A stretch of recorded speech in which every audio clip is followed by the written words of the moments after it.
Hallelujah.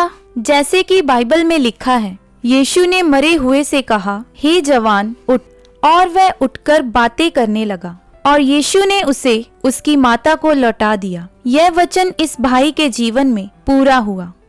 साਰਿਆਂ ਨੂੰ ਜੈ ਮਸੀਹ ਦੀ। ਮੇਰਾ ਨਾਮ ਸੈਮਸਨ ਆ। ਮੈਂ ਗੁਰਦਾਸਪੁਰ ਪੰਜਾਬ ਦਾ ਰਹਿਣ ਵਾਲਾ ਵਾਂ।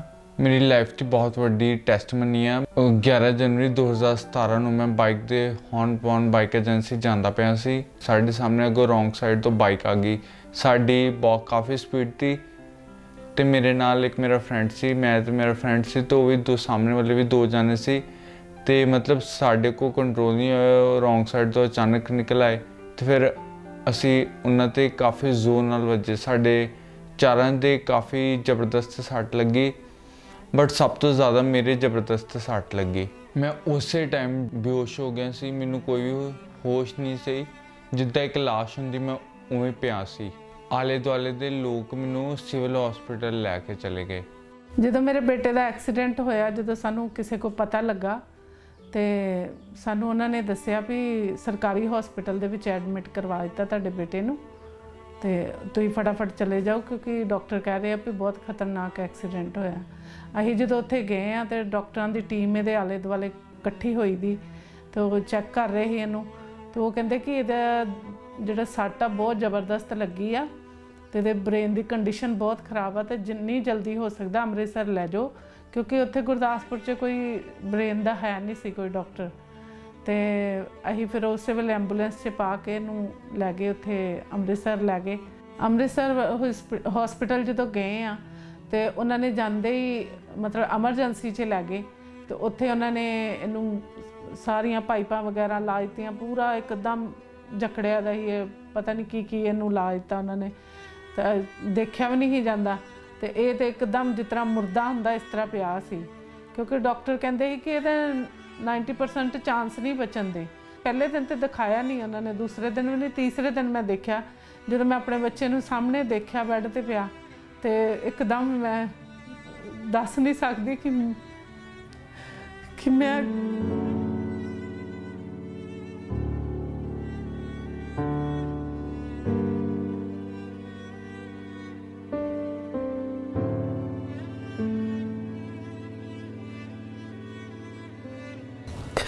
आईसीयू के सामने मैं गिर गई।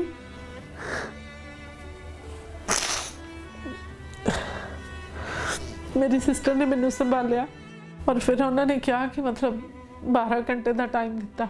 उस तो बाद फिर 12 घंटे कड्डे, 24 घंटे का टाइम, फिर 36 इदा 12 घंटे बढ़ा के उन्होंने 72 घंटे तक उन्होंने फिर इदा कहा। डॉक्टर ने कहा कि यह कोमा 'च चला गया ਤੇ ਉਹਨਾਂ ਨੇ ਫਿਰ ਇਹਨੂੰ ਫੀਡ ਪਾਈਪ ਜਿਹੜੀ ਨੱਕ ਦੇ ਵਿੱਚ ਲਾ ਦਿੱਤੀ। ਉਹਦੇ ਦੁਆਰਾ ਹੀ ਕੁਛ ਇਹਨੂੰ ਲਿਕਵਿਡ ਦਿੰਦੇ ਸੀ ਔਰ ਬੋਲਦਾ ਚੱਲਦਾ ਕੁਛ ਬਿਲਕੁਲ ਇੱਕ ਤਰ੍ਹਾਂ ਦਾ ਮਤਲਬ ਡੈਡ ਬੋਡੀ ਪਈ ਸੀ।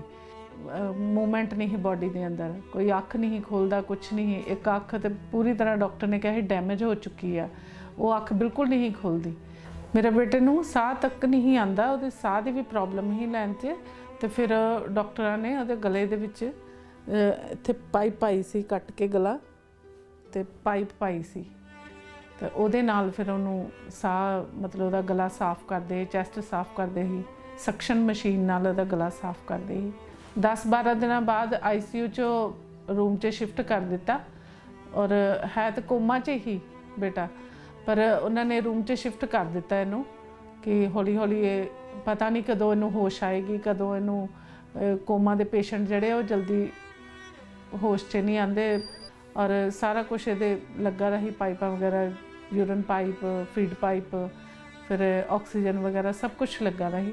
ਥੋੜ੍ਹੇ ਦਿਨਾਂ ਬਾਅਦ ਇਹਨੂੰ ਬੁਖਾਰ ਚੜ੍ਹਨਾ ਸ਼ੁਰੂ ਹੋ ਗਿਆ ਔਰ ਉਹ ਬੁਖਾਰ ਇੰਨਾ ਹੁੰਦਾ ਸੀ ਕਿ ਪਹਿਲੇ ਮਹੀਨੇ ਜਨਵਰੀ ਮਹੀਨੇ ਦੇ ਵਿੱਚ ਇਹਨੂੰ ਪੂਰਾ ਨੰਗਾ ਕਰਕੇ ਉਹ ਠੰਡੇ ਪਾਣੀ ਦੀਆਂ ਪੱਟੀਆਂ ਰੱਖਦੇ ਸੀ ਇਹਦੇ 'ਤੇ। ਇੰਨਾ ਇਹਨੂੰ ਬੁਖਾਰ ਹੋ ਜਾਂਦਾ, ਸ਼ਿਵਰਿੰਗ ਹੁੰਦੀ ਸੀ, ਪੂਰੀ ਬਾਡੀ ਇਹਦੀ ਮਤਲਬ ਹਿੱਲਦੀ ਸੀ, ਕੰਬਦੀ ਸੀ ਔਰ ਬੁਖਾਰ ਬਹੁਤ ਜ਼ਿਆਦਾ ਹੋ ਜਾਂਦਾ। ਇਹਦੀ ਕੰਡੀਸ਼ਨ 26 ਦਿਨ ਬਾਅਦ ਇੰਨੀ ਕ੍ਰਿਟੀਕਲ ਹੋ ਗਈ ਕਿ ਮਤਲਬ ਡਾਕਟਰ ਨੇ ਜਵਾਬ ਦੇ ਦਿੱਤਾ। ਡਾਕਟਰ ਕਹਿੰਦੇ ਕਿ ਇਹ ਸਾਡੇ ਵੱਸ ਤੋਂ ਬਾਹਰ ਆ, ਤੁਸੀਂ ਇਹਨੂੰ ਲੈ ਖੜ ਸਕਦੇ ਕਿਤੇ ਵੀ ਕਿਉਂਕਿ ਇਹਦੀ ਜਿਹੜੀ ਇਨਫੈਕਸ਼ਨ ਆ ਉਹ ਕੰਟਰੋਲ ਨਹੀਂ ਹੋ ਰਹੀ। ਸਮਝ ਨਹੀਂ ਆ ਰਹੀ ਕਿ ਕਿੱਥੋਂ ਇਹਦੀ ਇੰਨੀ ਬਾਡੀ 'ਚ ਇਨਫੈਕਸ਼ਨ ਹੋ ਰਹੀ ਹੈ। 26 ਦਿਨ ਮੇਰਾ ਬੇਟਾ ਪ੍ਰਾਈਵੇਟ ਰੂਮ 'ਚ ਰਿਹਾ, ਪਰ ਇਹਦੇ ਕੋਈ ਵੀ ਸਿਹਤ 'ਚ ਸੁਧਾਰ ਨਹੀਂ ਆ ਰਿਹਾ ਸੀ। ਦਿਨ ਬ ਦਿਨ ਇਹਦੀ ਹੋਰ ਵੀ ਕੰਡੀਸ਼ਨ ਖਰਾਬ ਹੁੰਦੀ ਜਾ ਰਹੀ ਸੀ। ਔਰ ਡਾਕਟਰ ਮੇਰੇ ਨਾਲ ਤੇ ਗੱਲ ਨਹੀਂ ਸੀ ਕਰਦੇ, ਮੇਰੇ ਰਿਸ਼ਤੇਦਾਰਾਂ ਨੂੰ ਦੱਸਦੇ ਸੀ ਵੀ ਇਹ ਬੱਚਾ ਅਬਲ ਤੇ ਕੋਮਾ ਤੋਂ ਨਹੀਂ ਬਾਹਰ ਆਣਾ, ਜੇ ਆ ਵੀ ਗਿਆ ਤੇ ਪੂਰੀ ਤਰ੍ਹਾਂ ਮੈਂਟਲ ਆ, ਇਹ ਕੀ ਕਰਨਗੇ ਇਦਾਂ ਦਾ ਬੱਚਾ। ਇੱਦਾਂ ਹੌਲੀ ਹੌਲੀ ਇਹਦੀ ਕੰਡੀਸ਼ਨ ਜਿਹੜੀ ਸੀ ਬਹੁਤ ਜ਼ਿਆਦਾ ਡਾਊਨ ਚਲੀ ਗਈ, ਬਹੁਤ ਕਮਜ਼ੋਰ ਹੋ ਗਿਆ ਹੈ, ਇੱਕਦਮ ਪਿੰਜਰ ਹੱਡੀਆਂ ਦਾ ਜਿਸ ਤਰ੍ਹਾਂ ਪਿੰਜਰ ਹੁੰਦਾ ਇੱਦਾਂ ਹੋ ਗਿਆ। ਤੇ ਖਾਣਾ ਪੀਣਾ ਵੀ ਕੁਛ ਨਹੀਂ, ਉਹ ਪਾਈਪ ਰਸਤੇ ਥੋੜ੍ਹਾ ਬਹੁਤਾ ਲਿਕੁਇਡ ਦੇਣਾ ਇਹਨੂੰ, ਉਹ ਤੇ ਉਹਦੇ ਨਾਲ ਇਹਨੂੰ ਕੁਛ ਵੀ ਮਤਲਬ ਜਿਸ ਤਰ੍ਹਾਂ ਸਿਹਤ ਇਹਦੀ ਡਾਊਨ ਹੀ ਹੁੰਦੀ ਗਈ। ਤੇ ਫਿਰ ਸਾਨੂੰ ਡਾਕਟਰ ਨੇ 26 ਦਿਨ ਬਾਅਦ ਜਦੋਂ ਇਹਦੀ ਜ਼ਿਆਦਾ ਕੰਡੀਸ਼ਨ ਖਰਾਬ ਹੋ ਗਈ ਤੇ ਇਹਨੂੰ ICU 'ਚ ਦੁਬਾਰਾ, ਅੰਮ੍ਰਿਤਸਰ ਵਾਲੇ ਡਾਕਟਰ ਜਿਹੜੇ ICU 'ਚ ਦੁਬਾਰਾ ਇਹਨੂੰ ਲੈ ਗਏ। ਔਰ ਉਸ ਦਿਨ ਇਹਦੀ ਹਾਲਤ ਬਹੁਤ ਜ਼ਿਆਦਾ ਖਰਾਬ ਸੀ ਕਿ ਇਹਨੂੰ ਸਾਹ ਵੀ ਲੈਣ ਦੇ ਵਿੱਚ, ਹਾਰਟ ਬੀਟ ਵੀ ਇਹਦੀ ਕੰਟਰੋਲ ਨਹੀਂ ਸੀ, ਬਲੱਡ ਪ੍ਰੈਸ਼ਰ ਵੀ, ਬੁਖਾਰ ਵੀ ਨਹੀਂ ਉਤਰਿਆ, ਮਤਲਬ ਪੂਰੀ ਤਰ੍ਹਾਂ ਦਾ ਪਲਸ ਰੇਟ ਵਗੈਰਾ ਸਭ ਕੁਝ ਅਬਨੋਰਮਲ ਹੋ ਗਿਆ। ਇਹ ਚੀਜ਼ਾਂ ਮਤਲਬ ਇੰਨੀਆਂ ਪਰੇਸ਼ਾਨ ਕਰਨ ਵਾਲੀਆਂ ਸੀ ਨਾ ਕਿ ਸਮਝ ਨਹੀਂ ਆਉਂਦੀ ਕਿ ਅਸੀਂ ਕੀ ਕਰੀਏ। ਹਸਪੀਟਲ ਦੇ ਵਿੱਚ ਜਦੋਂ ਕਹਿੰਦੇ ਸੀ ਕਿ ਇਹਦੀ ਕੰਡੀਸ਼ਨ ਇੱਦਾਂ ਵਾ, ਇਹ ਮੁਸ਼ਕਲ ਆ, ਬੱਚੇ ਨੇ ਬਚਣਾ ਨਹੀਂ ਜਾਂ ਇੱਦਾਂ ਵਾ ਨਾ, ਮੈਂ ਉੱਥੇ ਇਹੀ ਸੋਚਦੀ ਹੁੰਦੀ ਕਿ ਮੈਂ ਘਰ ਕਿੱਦਾਂ ਜਾਵਾਂਗੀ ਆਪਣੇ ਬੱਚੇ ਤੋਂ ਬਗੈਰ। ਫਿਰ ਡੇਲੀ ਕੋਈ ਨਾ ਕੋਈ ICU 'ਚ ਡੈਥ ਹੋਣੀ, ਕਦੀ ਰਾਈਟ ਸਾਈਡ ਵਾਲਾ, ਕਦੀ ਲੈਫਟ ਸਾਈਡ ਵਾਲਾ, ਇਹਦੇ ਤੇ ਡੈਥ ਹੋ ਜਾਣੀ।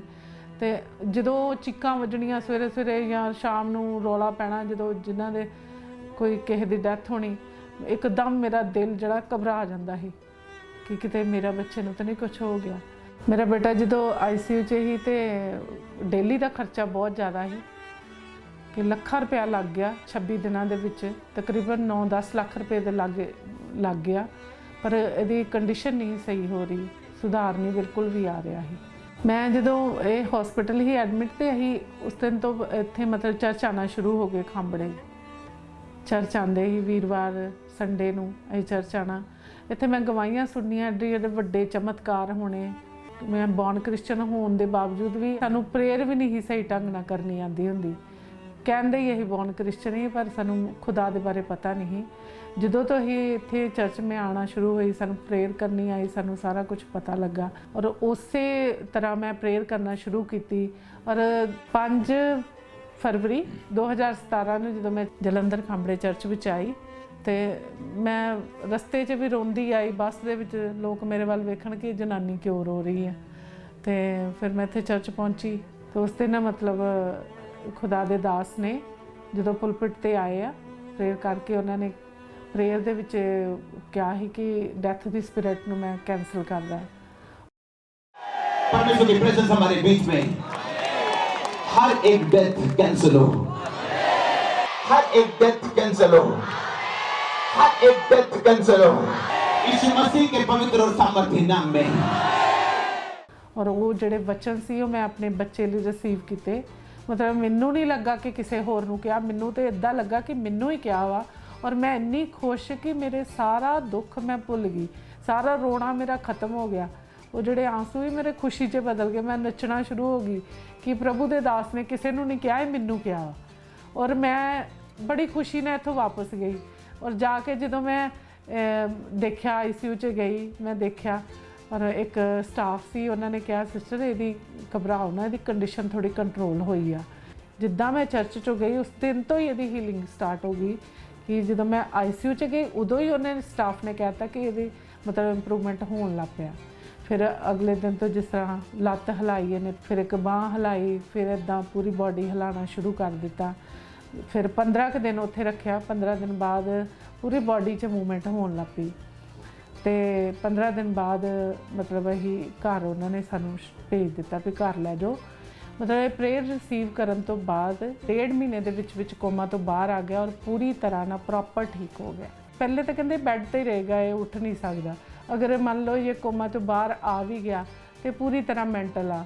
ਕਹਿੰਦੇ ਕਿ ਕੀ ਕਰਨਗੇ ਇਦਾਂ ਦਾ ਬੱਚਾ, ਇਹ ਸਾਰੀ ਉਮਰ ਦਾ, ਡਾਕਟਰ ਇੱਥੋਂ ਤੱਕ ਕਹਿੰਦੇ ਕਿ ਸਾਰੀ ਉਮਰ ਦਾ ਫਾਹ ਪੈ ਜਾਣਾ ਇਹਨਾਂ ਨੂੰ। ਹੁਣ ਮੈਂ ਪੂਰੀ ਤਰ੍ਹਾਂ ਠੀਕ ਹਾਂ। ਹੁਣ ਮੈਂ ਖੁਦ ਅਕੇਲਾ ਚਰਚ ਆਉਂਦਾ, ਮੈਂ ਜਿਮ ਜਾਂਦਾ, ਮੈਂ ਕੰਪਿਊਟਰ ਕਲਾਸਿਸ ਜਾਂਦਾ, ਮੈਂ ਸਾਰਾ ਕੰਮ ਆਪਣਾ ਖੁਦ ਕਰਦਾ, ਰੋਟੀ ਖੁਦ ਖਾਣਾ, ਸਾਰਾ ਮਤਲਬ ਸਟੱਡੀ ਵਗੈਰਾ ਕਰਦਾ, ਕੰਪਿਊਟਰ ਕਲਾਸਿਸ ਦੀ ਸਟੱਡੀ ਕਰਦਾ, ਮੈਂ ਸਭ ਕੁਝ ਮੈਂ ਖੁਦ ਕਰਦਾ। ਹੁਣ ਮੈਂ ਸੈਲਫ ਡਿਪੈਂਡੈਂਟ ਹੋ ਗਿਆ। ਮਤਲਬ ਮੇਰੇ ਸਾਰੇ A to Z friends shocked ਆ ਕਿ ਤੂੰ ਸੈਮ ਕਿਹੜੀ ਕੰਡੀਸ਼ਨ 'ਚ ਹੈ। ਕੁਛ ਫਰੈਂਡਸ ਮੈਨੂੰ ਅੰਮ੍ਰਿਤਸਰ ਵੀ ਦੇਖਣ ਗਏ, ਕੁਛ ਚੰਡੀਗੜ੍ਹ ਵੀ ਦੇਖਣ ਗਏ, ਤਾਂ ਉਹਨਾਂ ਨੇ ਮੇਰੀ ਕੰਡੀਸ਼ਨ ਦੇਖੀ ਨਾ ਹਸਪੀਟਲ 'ਚ, ਤੇ ਬਟ ਉਹ ਹੁਣ ਮਤਲਬ ਮੇਰੀ ਕੰਡੀਸ਼ਨ ਹੁਣ ਦੇਖਦੇ ਆ, ਹੁਣ ਮੇਰੇ ਨਾਲ ਗੱਲ ਕਰਦੇ ਆ, ਤੇ ਉਦੋਂ ਵੀ ਮੇਰੇ ਨਾਲ ਗੱਲ ਕਰਦੇ, ਉਦੋਂ ਮਤਲਬ ਮੇਰਾ ਦਿਮਾਗ ਸਹੀ ਨਹੀਂ ਸੀ, ਪਾਗਲਾਂ ਵਾਂਗੂ ਗੱਲਾਂ ਕਰਦਾ ਸੀ, ਬਟ ਹੁਣ ਗੱਲ ਕਰਦੇ ਆ ਤਾਂ ਹੁਣ ਕਹਿੰਦੇ ਤੈਨੂੰ ਸੈਮ ਹੋ ਕੀ ਗਿਆ, ਤੂੰ ਬਿਲਕੁਲ ਸਹੀ ਹੋ ਗਿਆ, ਤੂੰ ਹੁਣ ਗੱਲਾਂ ਹੀ ਬੜੀਆਂ ਸਿਆਣੀਆਂ ਕਰਦਾ ਵਾਂ। ਲੋਕ ਜਦੋਂ ਦੇਖਦੇ ਆ, ਮਤਲਬ ਪਹਿਲੇ ਜਿਹੜੇ ਮੇਰੇ ਰਿਸ਼ਤੇਦਾਰ ਭੈਣ ਭਰਾ ਇਹਨੂੰ ਦੇਖਣ ਜਾਂਦੇ ਸੀ, ਉਹ ਦੇਖ ਕੇ ਹੈਰਾਨ ਹੁੰਦੇ ਸੀ ਕਿ ਇਹ ਮਤਲਬ ਬੱਚਾ ਅੱਜ ਵੀ ਹੈ ਨਹੀਂ, ਕੱਲ੍ਹ ਵੀ ਹੈ ਨਹੀਂ, ਤੇ ਹੁਣ ਉਹ ਦੇਖਦੇ ਆ ਤੇ ਖੁਸ਼ ਵੀ ਹੁੰਦੇ ਆ, ਹੈਰਾਨ ਵੀ ਹੁੰਦੇ ਆ ਕਿ ਕਿੱਡਾ ਵੱਡਾ ਸਾਡੀ ਲਾਈਫ 'ਚ ਚਮਤਕਾਰ ਕੀਤਾ ਕਿ ਬੇਟੇ ਨੂੰ ਨਵਾਂ ਜੀਵਨ ਦਿੱਤਾ। ਔਰ ਈਵਨ ਕਿ ਡਾਕਟਰ ਜਿਹੜਾ ਅੰਮ੍ਰਿਤਸਰ ਵਾਲੇ ਡਾਕਟਰ ਹੀ ਨਾ, ਜਿਨ੍ਹਾਂ ਨੇ ਇਹ ਕਹਿੰਦੇ ਸੀ ਮੈਂਟਲ ਆ, ਇਹ ਕੋਮਾ 'ਚੋਂ ਨਹੀਂ ਬਾਹਰ ਆਉਣਾ, ਜਦੋਂ ਸਾਡੇ ਮੇਰੇ ਫੁੱਫੜ ਜੀ ਨੇ ਉਹਨਾਂ ਨੂੰ ਦੱਸਿਆ ਡਾਕਟਰ ਨੂੰ ਕਿ ਬੇਟਾ ਬਿਲਕੁਲ ਠੀਕ ਆ, ਨੋਰਮਲ ਆ, ਜਿਮ ਜਾਂਦਾ ਵਾ, ਪੜ੍ਹਦਾ ਲਿਖਦਾ ਵਾ ਔਰ ਕੰਪਿਊਟਰ ਸਿੱਖ ਰਿਹਾ, ਤੇ ਡਾਕਟਰ ਹੈਰਾਨ, ਉਹ ਕਹਿੰਦਾ ਕਿ ਇੱਕ ਵਾਰੀ ਮੈਨੂੰ ਉਹ ਬੱਚਾ ਮਿਲਾ ਕੇ ਖੜੋ। ਮੈਂ ਹੁਣ ਸਾਰਿਆਂ ਨੂੰ ਇਹੀ ਮੈਸੇਜ ਦੇਣਾ ਚਾਹੁੰਦਾ, ਜੋ ਮਜ਼ਾ ਸਪਿਰਿਚੁਅਲ ਲਾਈਫ 'ਚ ਹੈ ਨਾ, ਤੁਹਾਨੂੰ ਸਪਿਰਿਚੁਅਲ ਲਾਈਫ 'ਚ ਵੱਧ ਕੇ ਹੋਰ ਕੋਈ ਜ਼ਿੰਦਗੀ ਨਹੀਂ ਲੱਗਣੀ। ਜੋ ਮਜ਼ਾ ਸਪਿਰਿਚੁਅਲ ਲਾਈਫ 'ਚ ਹੈ ਨਾ, ਉਹ ਕਿਸੇ ਤਰ੍ਹਾਂ ਦੀ ਲਾਈਫ 'ਚ ਨਹੀਂ ਆ। ਮਤਲਬ ਮੈਂ A to Z ਮੈਂ ਬੰਕ ਮਾਰਦਾ ਸੀ, ਮੈਂ ਸਾਰੇ ਮਤਲਬ ਝੂਠ ਬੋਲਦਾ ਸੀ, ਨਸ਼ੇ ਕਰਦਾ ਸੀ, ਮੈਂ ਸਾਰੇ ਪਾਪ ਕਰਦਾ ਸੀ, ਬਟ ਸਪਿਰਿਚੁਅਲ ਲਾਈਫ 'ਚ ਜੋ ਇੰਜੋਇਮੈਂਟ ਆ ਨਾ, ਕੋਈ ਟੈਨਸ਼ਨ ਨਹੀਂ, ਕੋਈ ਪਰਵਾਹ ਨਹੀਂ, ਹਮੇਸ਼ਾ ਖੁਸ਼, ਕੋਈ ਕਿਸੇ ਗੱਲ ਦੀ ਪਰਵਾਹ ਨਹੀਂ, ਕਿਉਂਕਿ ਖੁਦਾ ਦੇ ਵਾਅਦੇ ਯਾਦ ਹਮੇਸ਼ਾ ਸਾਡੇ ਮਾਈਂਡ 'ਚ ਰਹਿੰਦੇ ਕਿ ਪਰਮੇਸ਼ਰ ਦੇ ਵਾਅਦੇ ਆ ਕਿ ਤੇਰੀ ਹਰ ਇੱਕ ਘਟੀ ਨੂੰ ਮੈਂ ਪੂਰਾ ਕਰਾਂਗਾ, ਤੈਨੂੰ ਕਿਸੇ ਚੀਜ਼ ਦੀ ਕਮੀ ਨਹੀਂ ਆਏਗੀ। ਮੈਨੂੰ ਹਰ ਇੱਕ ਵਾਅਦਾ ਖੁਦਾ ਦਾ ਯਾਦ ਆਉਂਦਾ ਕਿ ਮੈਨੂੰ ਫਿਰ ਹਮੇਸ਼ਾ ਹਰ ਟਾਈਮ ਖੁਸ਼ੀ ਰਹਿੰਦੀ ਕਿ ਪਰਮੇਸ਼ਰ ਦੇ ਇੱਦਾਂ ਦੇ ਵਾਅਦੇ ਆ, ਪਰਮੇਸ਼ਰ ਨੇ ਕਿਸੇ ਚੀਜ਼ ਦੀ ਕਮੀ ਨਹੀਂ ਆਉਣ ਦੇਣੀ ਮੈਨੂੰ, ਤੇ ਨਾ ਪਰਮੇਸ਼ਰ ਆਉਣ ਦਿੰਦਾ ਵਾ। ਮੈਂ ਸਾਰਿਆਂ ਨੂੰ ਇਹੀ ਕਹਿਣਾ ਚਾਹੁੰਦਾ ਕਿ ਸਾਰੇ ਸਪਿਰਿਚੁਅਲ ਲਾਈਫ ਜੀਣ, ਪਾਪ ਵਾਲੀ ਜ਼ਿੰਦਗੀ 'ਚ ਕੁਛ ਨਹੀਂ ਰੱਖਿਆ, ਬਸ 2 ਮਿੰਟ ਦੀ ਇੰਜੋਇਮੈਂਟ ਆ, 5 ਮਿੰਟ ਦੀ ਇੰਜੋਇਮੈਂਟ ਆ, ਥੋੜ੍ਹੀ ਮਿੰਟ ਦੇਰ ਦੀ ਇੰਜੋਇਮੈਂਟ ਆ। ਜੋ ਸਪਿਰਿਚੁਅਲ ਲਾਈਫ 'ਚ ਇੰਜੋਇਮੈਂਟ ਆ ਨਾ, ਹੁੰਦੀ ਵੀ ਸਾਰੀ ਜ਼ਿੰਦਗੀ ਦੀ ਇੰਜੋਇਮੈਂਟ ਆ, ਤੇ ਬਾਅਦ ਦੀ ਵੀ ਹਮੇਸ਼ਾ ਦੀ ਜ਼ਿੰਦਗੀ ਦੀ ਇੰਜੋਇਮੈਂਟ ਆ।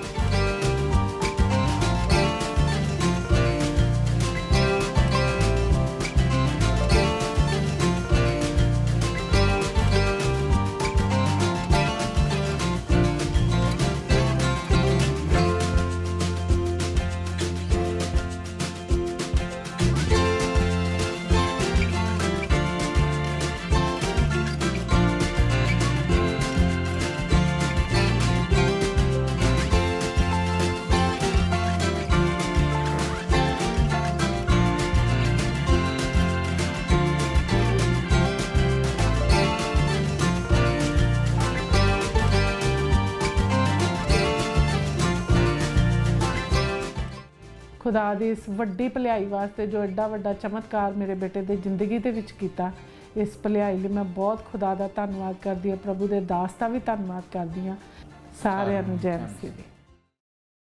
हमारे YouTube चैनल को सब्सक्राइब करें ताकि आप परमेश्वर के गहरे वेदों को जान सकें कि कैसे आप परमेश्वर में बढ़ सकते हैं, कैसे आप दुष्ट आत्माओं से, नशों से, बीमारियों से और वंशों के श्रापों से आज़ाद हो सकते हैं।